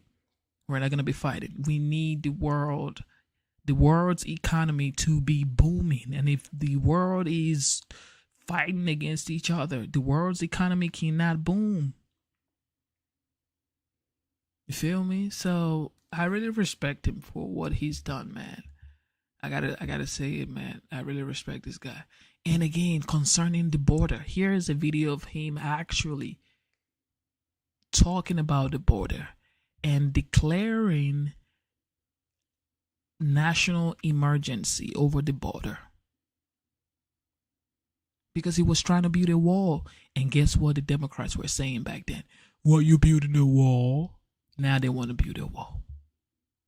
8 years later, they want to build a wall. We want to have a safe country. I ran on a very simple slogan, make America great again. If you're going to have drugs pouring across the border, if you're going to have... Ladies and gentlemen, this right here was 5 years ago. Like, I don't know, man. This guy has been talking about the same issues for years. He's tried to solve them. He's solved a lot of them. And guess what Biden did when he got in there? Reversed every single one of them. Except most of the tariffs. He left the tariffs because he knew they actually worked. But most of the rest, he's taking them all down. He took them all down. He's taking them all down. So why? Why would you take them all down? Just to spite Trump and hurt the American people? How does that even work? You came in there, you took them all down, and now the people are complaining. They voted you out. You took them all down and you gave us Kamala Harris. And you expect us to say we are with her? Man, we ain't with her, bro. human traffickers pouring across the border in areas where we have no protection, in areas where we don't have a barrier, then very hard to make America great again. But we've done a fantastic job, but we haven't been given the equipment. We haven't been given the walls. And in the bill, by the way, they didn't even fight us on most of the stuff. Ports of entry, we have so much money, we don't know what to do with it. I don't know what to do with all the money they're giving us. It's crazy. The only place they don't want to give us much money, $1,375 million. Sounds like a lot, but it's not so much, although we're putting it to much better use than it used to be. A lot of the past administrations, it was easy to get, they didn't build, or they didn't do what they could have done. It would have been great. It would have been great to have done it earlier, but I was a little new to the job, a little new to the profession. And we had a little disappointment for the first year and a half. People that should have stepped up did not step up. They didn't step up, and they should have. Would have been easy. Not that easy, but it would have been a lot easier. But some people didn't step up. But we're stepping up now. So we have a chance of getting close to $8 billion. Whether it's $8 billion or $2 billion or $1.5 billion, it's going to build a lot of wall. We're getting it done. We're right now in construction with wall in some of the most important areas. And we have renovated a tremendous amount of wall, making it just as good as new. That's where a lot of the money has been spent on renovation. In fact, we were restricted to renovating, which is okay. But we're going to run out of areas that we can renovate pretty soon. And we need new wall. So I want to thank everybody for being here. I want to thank in particular the angel moms and dads for being here. Thank you very much. We have great respect for you. The real country, our real country, the people that really love our country, they love you. So I just want you to know that. I know how hard you fight, and I know how hard a fight you're having. I also want to thank all of the law enforcement for the job you do. Believe me, our country loves you, and they respect you greatly. And we're giving you a lot of surplus. We're giving you surplus military equipment, which a lot of people didn't like giving previous to this administration. But hundreds of millions of dollars of surplus equipment. And as we get it, as you know, we send it down, and you have much better protection. But I really appreciate you being here. So the order is signed, and I'll sign the final papers as soon as I get into the Oval Office, and we will have a national emergency, and we will then be sued, and they will sue us in the Ninth Circuit, even though it shouldn't be there, and we will possibly get a bad ruling, and then we'll get another bad ruling, and then we'll end up in the Supreme Court, and hopefully we'll get a fair shake, and we'll win in the Supreme Court, just like the ban. They sued us in the Ninth Circuit, and we lost, and then we lost in the appellate division, and then we went to the Supreme Court, and we won. And it was very interesting, because yesterday they were talking about the ban, because we have a ban. It's very helpful, Madam Secretary. Is that right? Without the ban, we'd have a bigger problem. We have a ban on certain areas, certain countries, depending on what's going on in the world. And we won, but somebody said, President Trump lost on the ban. Well, he was right. I lost at the lower court. He didn't say that we ultimately won the Supreme Court. They didn't want to say that. They didn't want to go that far. They were saying how I lost. I did. And then I lost a second time. You should have said that too. And then it went to the Supreme Court, and I won. Didn't want to take it that far. But we won on the ban, and we won on other things too. The probably easiest one to win is on declaring a national emergency, because we're declaring it for virtual invasion purposes, drugs, traffickers, and gangs. And one of the things, just to finish, we have removed thousands of MS-13 gang monsters. Thousands. They're out of this country. We take them out by the thousands, and they are monsters. Okay. Do you have any questions? Yeah. John, go ahead. Yes. You were prepared. Mr. President, a lot of the money... Were you saying I was prepared? What, with the microphone and prepared for questions? I thought you meant I was prepared. I couldn't believe you said that. People don't like saying that. You were prepared for questions. I am prepared. I'm always prepared. A lot of the money that goes to count toward your $8 billion is money that's being reprogrammed in the DOD budget. How can you guarantee to military families and to our men and women of the military that none of the money that would be reprogrammed to a wall will take away from other technology, other renovations, construction that is desperately needed in our military? So, John, we had certain funds that are being used at the discretion of generals, at the discretion of the military. Some of them haven't been allocated yet, and some of the generals think that this is more important. I was speaking to a couple of them. They think this is far more important than what they were going to use it for. I said, what were you going to use it for? And I won't go into details, but didn't sound too important to me. Plus, if you think, I've gotten $700 billion for the military in year one, and then last year, $716 billion. And we're rebuilding our military. But we have a lot, and under the previous administration, our military was depleted, badly depleted, and they weren't spending. I mean, they had a much smaller amount of money. So when I got $700 billion and then $716 billion, and this year it's going to be pretty big too, because there's few things more important than our military. You know, I'm a big deficit believer in all of that, but before we really start focusing on certain things, we have to build up our military. It was very badly depleted. And we're buying all new jet fighters, all new missiles, all new defensive equipment. We have, we'll soon have a military like we've never had before. But when you think about the kind of numbers you're talking about, so you have $700 billion, $716 billion, when I need $2 billion, $3 billion out of that for a wall, which is a very important instrument, very important for the military because of the drugs that pour in.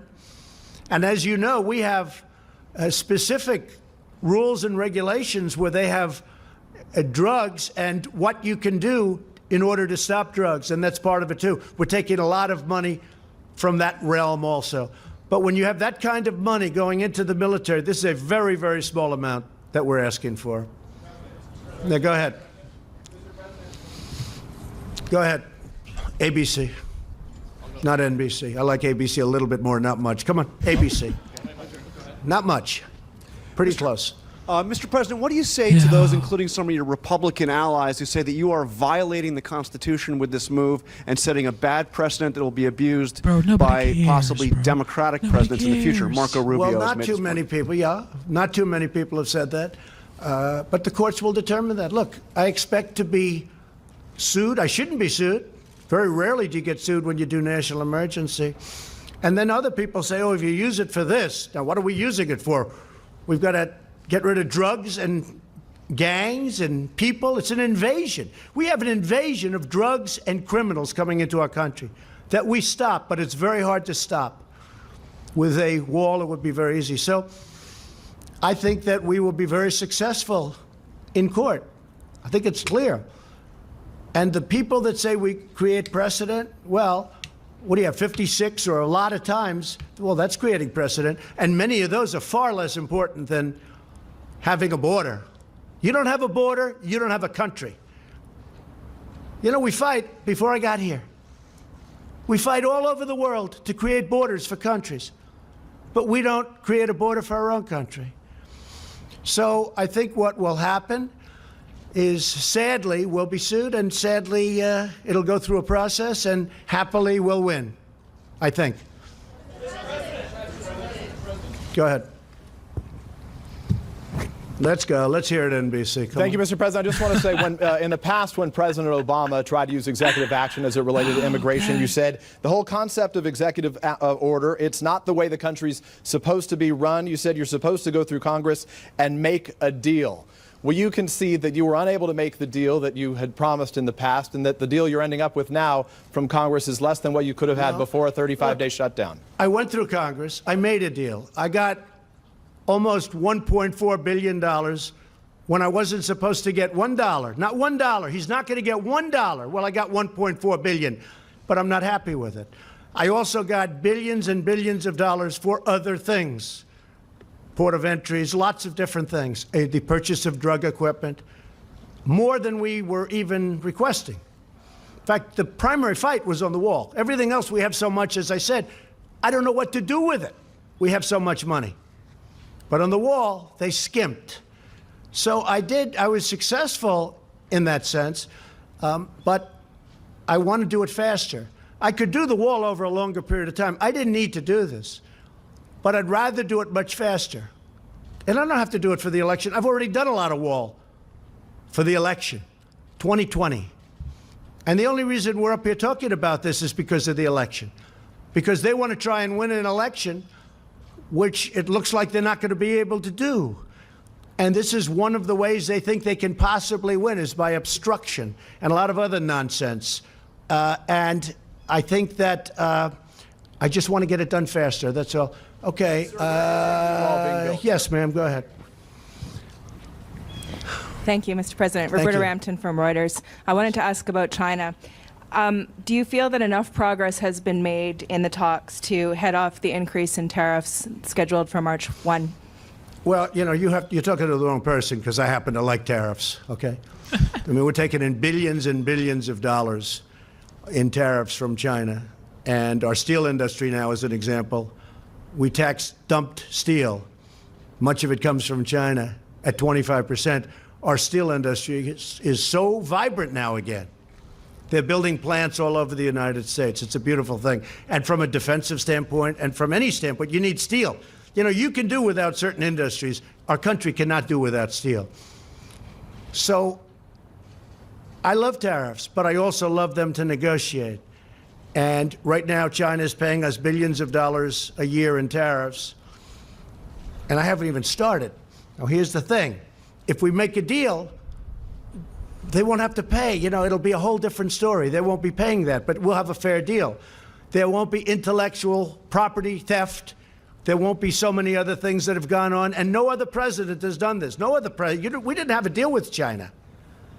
You had the WTO, one of the worst trade deals ever made, probably even worse than NAFTA, if that's believable, which is, you know, hard to believe, because I think NAFTA was just a disaster. It was a total disaster for our country. And now we made the USMCA, which is going to be a great deal. And by the way, the USMCA from Mexico, that's United States, Mexico, Canada, that's where the money's coming from, not directly but indirectly, for the wall. And nobody wants to talk about that, because we're saving billions and billions of dollars a year if Congress approves that deal. Now, they might not want to approve a deal just because they'll say, one of the things I'm thinking of doing, this has never been done before. No matter how good a deal I make with China, if they sell me Beijing for $1, if they give me 50% of their land and every ship that they've built over the last 2 years, which is a lot, and they give them to me free, the Democrats will say, what a lousy deal. That's a terrible deal. Like ZTE, I got more than $1 billion penalty in a short period of time. And the Democrats said, oh, should have gotten more. When I made that deal, I said, this is incredible. I got over $1 billion penalty, plus they had to change their board of directors. They had to change their top management. But they had to pay over $1 billion. I said, what a deal. It took like a week. And the Democrats didn't even know there was a problem with ZT. I'm the one that fined him. I'm the one that settled it. Over $1 billion. And President Xi called me, and he said it would be important to him if they could get a deal. And we made a deal, paid like in a short period of time. The Democrats went out and said, oh, they should have done better. So what I'm thinking of doing is getting Chuck Schumer, getting Nancy Pelosi, having them bring 2 or 3 of their brilliant representatives, and we'll all go down together, and what we'll do is we'll negotiate. I'll put them in the room and let them speak up. Because any deal I make with China, if it's it's going to be better than any deal that anybody ever dreamt possible. Or I'm not going to have a deal. It's very simple. But any deal I make with China, Schumer's going to stand up and say, oh, it should have been better. It should have been better. And you know what? That's not acceptable to me. So I'm thinking about doing something very different. I don't think it's ever been. I just don't want to be second guessed. But that's not even second guess. That's called politics. Sadly, I'd probably do the same thing to them. Okay? But any deal I make, toward the end, I'm going to bring Schumer, at least offer him, and Pelosi. I'm going to say, please join me on the deal. And by the way, I just see our new Attorney General is sitting in the front row. Please stand up, Bill. Such an easy job he's got. He's got the easiest job in government. Thank you, and congratulations. That was a great vote yesterday. Thank you very much. Yes, go ahead. Go ahead. In your remarks, sir, you said that you were too new to politics earlier in your administration when you would have preferred that this be done. Is that an admission of how you might be changing on the job? And well, I'm learning. I mean, I am learning. Don't forget, it's not like I've done this for. A senator came into my office and said, sir, I've been running for office for 30 years. I've won 7 out of 7. I did lose a couple when I was younger. I said, well, I've won 1 out of 1. But, you know, I never did politics before. Now I do politics. I will tell you, I'm very disappointed at certain people, particular one, for not having pushed this faster. Are you referring to But Speaker I've Ryan, learned- sir? Who? Speaker Ryan? Let's not talk about it. Okay. What difference does it make? But they should have pushed it faster. They should have pushed it harder. And they didn't. They didn't. If they would have, it would have been a little bit better. In the meantime, I built a lot of wall. I have a lot of money, and I built a lot of wall. But it would have been nice to have gotten done. And I would like to see major immigration reform. And maybe that's something we can all work on, Bill, where we all get together and do major immigration reform, not just for a wall, for a barrier, for port of entry, for other things. We have a real problem. We have catch and release. You catch a criminal, and you have to release him. We have so many other things. You have chain migration, where a bad person comes in, brings 22 or 23 or 35 of his family members because he has his mother, his grandmother, his sister, his cousin, his uncle. They're all in. You know what happened on the West Side Highway? That young wise guy drove over and killed 8 people and horribly injured. Nobody talks about that. Horribly, like loss of legs and arms. Going 60 miles an hour, he made a right turn into a park on the West Side Highway along the Hudson River in New York. He had many people brought in because he was in the United States. It's called chain migration. And then you have the lottery. It's a horror show.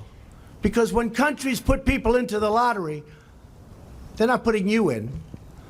They're putting some very bad people in the lottery. It's common sense. If I ran a country, and if I have a lottery system of people going to the United States, I'm not going to put in my stars. I'm going to put in people I don't want. The lottery system's a disaster. I'm stuck with it. Mr. President, could you tell us? It should have never happened. Okay. Mr. President, could you tell us to what degree some of the outside conservative voices helped to shape your views on this national emergency? I would talk about it. Look, Sean Hannity has been a terrific, terrific supporter of what I do, not of me. If I changed my views, he wouldn't be with me. Rush Limbaugh, I think he's a great guy. He's a guy who can speak for 3 hours without a phone call. Try doing that sometime. For 3 hours he speaks. He's got one of the biggest audiences in the history of the world. I mean, this guy is unbelievable. Try speaking for 3 hours without taking calls. Taking calls is easy. Okay, I'll answer this one, I'll answer that one. He goes for 3 hours, and he's got an audience that's fantastic. Wait, they don't decide policy. In fact, if I went opposite, I mean, they have somebody, Ann Coulter. I don't know her. I hardly know her. I haven't spoken to her in way over a year. But the press loves saying Ann Coulter. Probably if I did speak to her, she'd be very nice. I just don't have the time to speak to her. I would speak to her. I have nothing against her. In fact, I like her for one reason.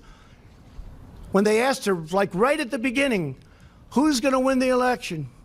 She said, Donald Trump. And the two people that asked her that question smiled. They said, you're kidding, aren't you? Nope, Donald Trump. So I like her. But she's off the reservation, but anybody that knows her understands that. But I haven't spoken to her. I don't follow her. I don't talk to her. But the press loves to bring up the name Ann Coulter. And you know what? I think she's fine. I think she's good, but I just don't speak to her. Laura's been great, Laura Ingraham. Tucker Carlson's been great. I actually have a couple of people on CNN that have been very good. I have some on MSNBC the other day. They did a great report of me. I say, where the hell did that come from? I think it was the only one in over a year. So the crazy thing is, I just had, as you know, Rasmussen 52% in the polls. It's my highest poll number. And people get what we're doing. They get it. They really get it. And I'm honored by it. Yes, Jim Acosta. Thank you, Mr. President. I wonder if you could comment on this disconnect that we seem to have in this country, where you are presenting information about what's happening at the border, calling it an invasion, talking about women with duct tape over their mouths and so on, and yet there's a lot of reporting out there, there's a lot of crime data out there, there's a lot of Department of Homeland Security data out there that shows border crossings at a near record low. That shows us, but it's still, undocumented immigrants committing crime at lower levels. That shows undocumented criminals or undocumented immigrants committing crime at lower levels than native-born Americans. What do you say to you don't really believe that stat? Do you really believe that? What do you? Well, take a look at our federal prisons. I believe in facts and statistics and data. Okay, any more quick? Let's go. Let me just ask you this: what do you say to your critics who say that you are creating a national emergency, that you're concocting a national emergency here in order to get your wall because you couldn't get it through other ways? Moms, what do you think? Do you think I'm creating something? Ask these incredible women who lost their daughters and their sons. Okay? Because your question is a very political question, because you have an agenda. You're CNN, you're fake news. You have an agenda. The numbers that you gave are wrong. Take a look at our federal prison population. See how many of them, percentage-wise, are illegal aliens. Just see. Go ahead and see. It's a fake question. Yes, go ahead. Can I ask a follow-up?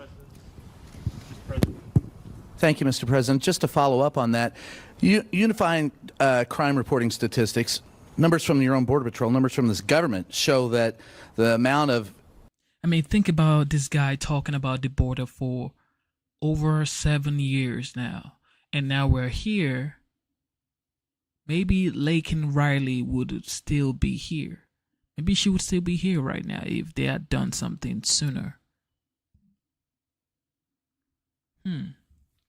Maybe all those mothers who lost loved ones would still be here right now if they've actually taken into consideration when he declared national emergency to secure the border wall funding.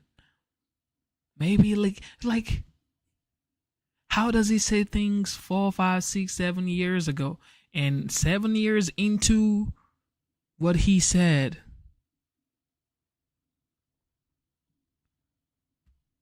this BS happens. People are losing their lives. This is absolutely not.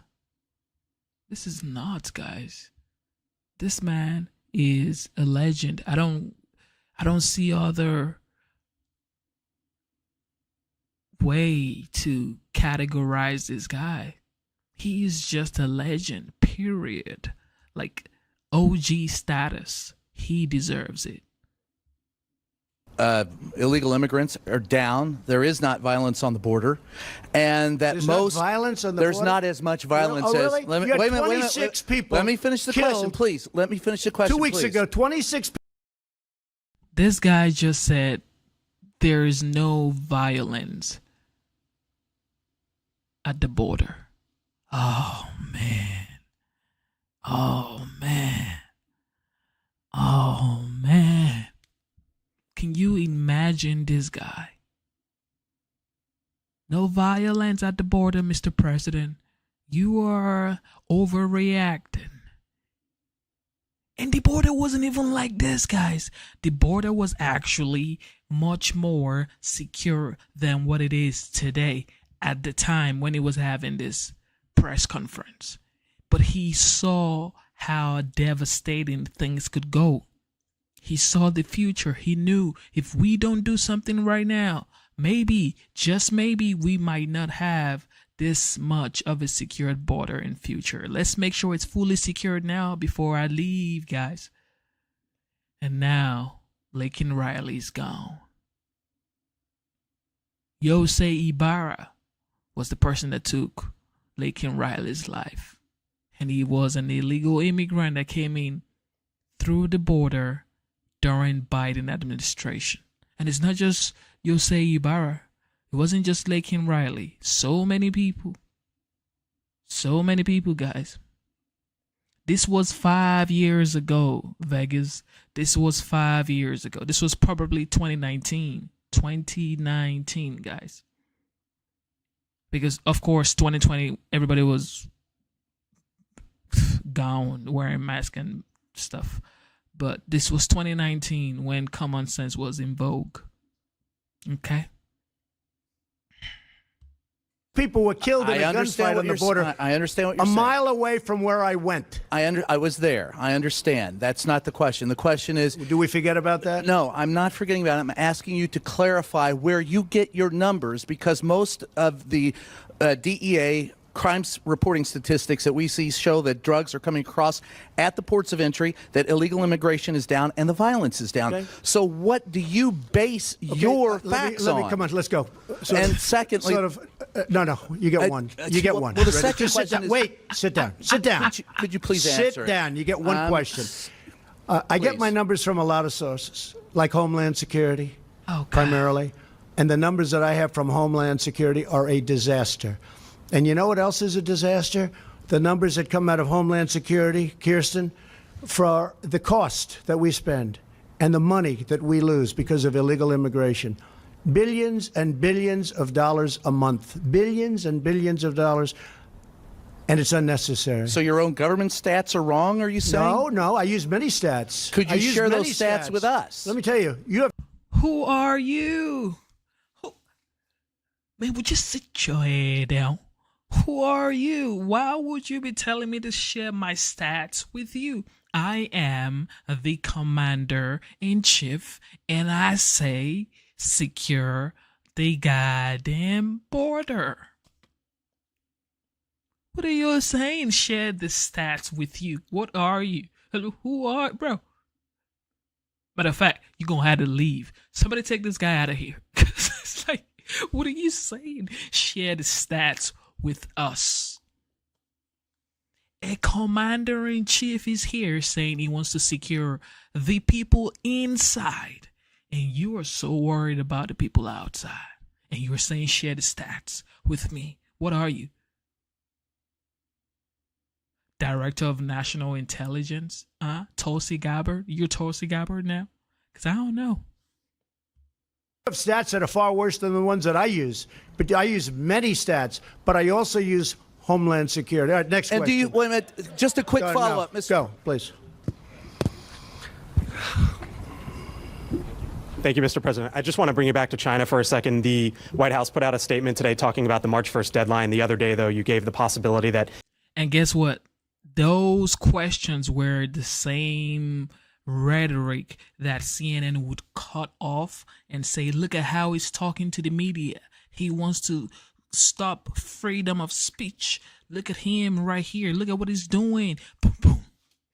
Breaking news. Trump tells reporter to sit down. He commands reporter to sit down. He tells reporter he's only taking one question. Not knowing this is what he was going through during the press conference. Like, Obama never had it this hard. Obama never had it. He never had it this hard. Biden definitely. Oh, Biden definitely never had it this hard. All Biden got was, sir, Mr. President, sir, what's your favorite ice cream? Maybe this could slide. Are you eyeing a possible extension, 30 days, maybe 60 days? Where does the status there? Or is March 1st So it's a very big deal. I guess you could say it's like, must be the biggest deal ever made if you think. Trade with China, how big does that get? Although if you look, the USMCA is right up there. But it's very complicated. There are many, many points that we're bringing up that nobody ever brought up or thought to bring up, but they're very important because we were on the wrong side of every one of them. There is a possibility that I will extend the date. And if I do that, if I see that we're close to a deal or the deal is going in the right direction, I would do that at the same tariffs that we're charging now. I would not increase the tariffs. Let me also ask you about the debt, sir, because it's gone from a shade under 20 trillion from when you took office. Now it's a shade over 22 trillion and heading in the wrong direction. What are your plans to reverse it? Well, it's all about growth. But before Growth I only, really or- focus on that, and you have to remember, President Obama put on more debt on this country than every president in the history of our country combined. So when I took over, we had one man that put on more debt than every other president combined. Combine them all. So you can't be talking about that. But I talk about it because I consider it very important. But first I have to straighten out the military. The military was depleted. And if we don't have a strong military, that hopefully we won't have to use because it's strong, if we don't have a strong military, you don't have to worry about debt. You have bigger problems. So I had to straighten out the military. That's why I did the 700 and 716 billion. But growth will straighten it out. You saw last month the trade deficit went way down. Everybody said, what happened? Well, what's happening is growth. But before I can focus too much on that, a very big expense is military. And we have no choice but to straighten out our military. Is growth the only answer, sir, or is entitlement? Yes, ma'am. Go ahead. Thank you, Mr. President. On North Korea, back on the last summit, you guys came out with a pretty general agreement. Yes. I was wondering what you thought has been accomplished since the last summit, and then are we going to be seeing anything concrete on denuclearization? Yeah, a lot's been accomplished. We're dealing with them. We're talking to them. When I came into office, I met right there in the Oval Office with President Obama. And I sat in those beautiful chairs, and we talked. It was supposed to be 15 minutes. As you know, it ended up being many times longer than that. And I said, what's the biggest problem? He said, by far, North Korea. And I don't want to speak for him, but I believe he would have gone to war with North Korea. I think he was ready to go to war. In fact, he told me he was so close to starting a big war with North Korea. Now, where are we now?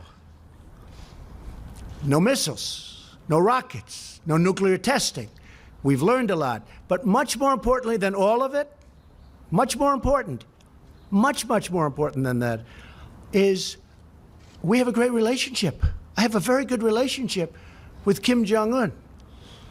And I've done a job. In fact, I think I can say this. Prime Minister Abe of Japan gave me the most beautiful copy of a letter that he sent to the people who give out a thing called the Nobel Prize. He said, I have nominated you, or respectfully on behalf of Japan, I am asking them to give you the Nobel Peace Prize. I said, thank you. Many other people feel that way too. I'll probably never get it, but that's okay. They gave it to Obama. He didn't even know what he got it for. He was there for about 15 seconds and he got the Nobel Prize. He said, oh, what did I get it for? With me, I probably will never get it. But if you look at Idlib province in Syria, I stopped the slaughter of perhaps 3 million people. Nobody talk about that. They don't talk about that. Russia and Iran and Syria were going to go in and perhaps destroy 3 million people in order to get 45,000 terrorists. And I heard about it from a woman who had her parents and her brothers living there, and she said, please, please. And I said, no, it can't happen. What are you talking about? No, they're going to get, and I come home and I read a certain paper where the story was there that they were actually forming to go into, to really do big destruction. And I put out a statement that you better not do it. And in all fairness to Russia and Iran and Syria, they didn't attack, or they're doing it surgically at least. Saved a lot of people. We do a lot of good work. This administration does a tremendous job, and we don't get credit for it. But I think the people understand what we do. So Prime Minister Abe we do. Gave me, it's the most beautiful 5-page letter Nobel Prize. He sent it to them. You know why? Because he had rocket ships and he had missiles flying over Japan. And they had alarms going off. You know that. Now all of a sudden they feel good. They feel safe. I did that. And it was a very tough dialogue at the beginning. Fire and fury, total annihilation. My button is bigger than yours and my button works. Remember that? You don't remember that. And people said, Trump is crazy. And you know what it ended up being? A very good relationship. I like him a lot and he likes me a lot. Nobody else would have done that. The Obama administration couldn't have done it. Number one, they probably wouldn't have done it. And number two, they didn't have the capability to do it. So I just want to thank everybody. I want to wish our new Attorney General great luck and speed and enjoy your life. Bill, good luck. A tremendous reputation. I know you'll do a great job. Thank you very much. And thank you, everybody. Thank you very much. Thank you. There you have it. You've heard the 45th. There's so many videos we can watch. Sit here for 2, 3, 4, 5 days. In future, when I get my whole settings right, we probably would be doing like a whole full day stream, like a 2-day stream. Y'all could go to sleep, come back, and still we'll keep going. Y'all could go to work, come back, or still keep going. But for now, look, I have a lot of plan for 2025, okay? 2025, we're going to be going strong, and the streaming game on YouTube would be wild. And we're not just going to do political stuff, okay? We're going to do so many things, travel situations, and, my plan, I really want to go to the White House, okay? I want to go visit the White House and see how things are in the White House. And this next 4 years is, my prediction is it's going to be nice. Fruitful, purposeful, and great. This is what I predict for the next 4 years. And I just want to say thank you to you guys for always tuning in. Shout out to the moderators. Vegas Woman, you are the best. Thank you, Vegas Woman. Mr. Busky, God bless you, bro. Ellie, shout out to you. You know what? You guys are awesome. And never give up on yourself. Never give up on your dreams. Never give up on God. Believe in yourself, believe in your dreams, and believe in God. Instead of looking for perfection, seek for consistency. Okay? Life is hard, but never ever give up. Stay strong, never quit. You have to have grit. Okay? Never quit. Just never ever quit. If you don't quit and you stay positive and you keep going, it's going to be hard. It's not going to be a walk in the park. Okay. There's a lot of things going on in the world right now. The economy is so in shambles that people are doing 2 or 3 jobs just to get by. However, if you stay strong, stay in it, you are already in pain. Okay. You are already in pain. So, get a reward for your pain. You know what I mean? Like, you're already going through BS. You're not gonna go through all this BS and not get anything out of it. You know what I mean? So I feel your pain. I'm praying for you. I love you. Okay, I really do love you for real, because you spend your time with me. You don't have to, but you do. So I really do love you. And stay strong, man. Just stay strong and keep pushing forward, keep moving forward, keep adjusting, keep being flexible. You can have a goal, however, you don't have to say this is the only path I'm going to take to that goal. No, have a goal, but then have flexibility towards achieving your goals. Okay, I never thought I would be streaming political content, but I love politics. I love talking about the United States. I love talking about the economy. I love talking about the border, foreign policy. I love talking about this stuff. And my partner doesn't even like talking about it. Matter of fact, she doesn't even want to hear it. But I love it. So I'm like, there's nobody to talk about this stuff in the house anyway. So let me just talk to the people in this world. And guess what? Y'all resonated with it. So there's a lot of stuff that I really want to talk to you guys about, but I'm just taking it step by step. And now we're over 100,000 subscribers. Sometimes it's hard because it's like, do I want to keep going or do I want to just chill? but we just got monetized on YouTube, and God is great. God is great, and yeah. And I see this going somewhere crazy in the future, but this is zero marketing, no sponsored ads on YouTube, no nothing, and we're getting whatever views we're getting, or whatever subscribers we're getting, or whatever tractions we're getting. So I just want to say thank you to you guys, and God bless you guys, and thank you. Have a wonderful night, okay? Stay strong once again. Stay strong, okay? Stay strong. And I also want to start posting some videos on my video page, because right now we're only investing time into live streams. And live streams, for example, we've been streaming now for like an hour, 55 minutes or so. So, moving forward, I also want to drop more videos on my video page where you guys can watch, and we can probably only go live like once a day. And just keep dropping like 2 or 3 videos on my video page. That way you guys can have content from me that you can watch and still keep in touch with me, because now it's only like when I'm here on the live shows that you can interact with me, but I want you guys to be able to interact with me even when I'm not on live stream, and that would be by posting more videos on my video page. But that is going to happen. Thank you so much. I'm going through a lot of stuff, okay? It's not just you. Just the same way you're going through stuff, I'm going through stuff, okay? I got a family member that was diagnosed with lupus nephritis. Actually, my spouse was diagnosed with lupus nephritis and GBS. So she's basically paralyzed from her neck down, and she's been paralyzed for 2 months. So think about it, your spouse being paralyzed for 2 months. But I come up here, act like I'm living roses to golden floors. No, shit is hard, but this is life, okay? Life is hard. Chin up, smile, and take it. Just take it, bro. Take it, because it's hard. You're gonna go through BS, and you would wish, why is this happening to me?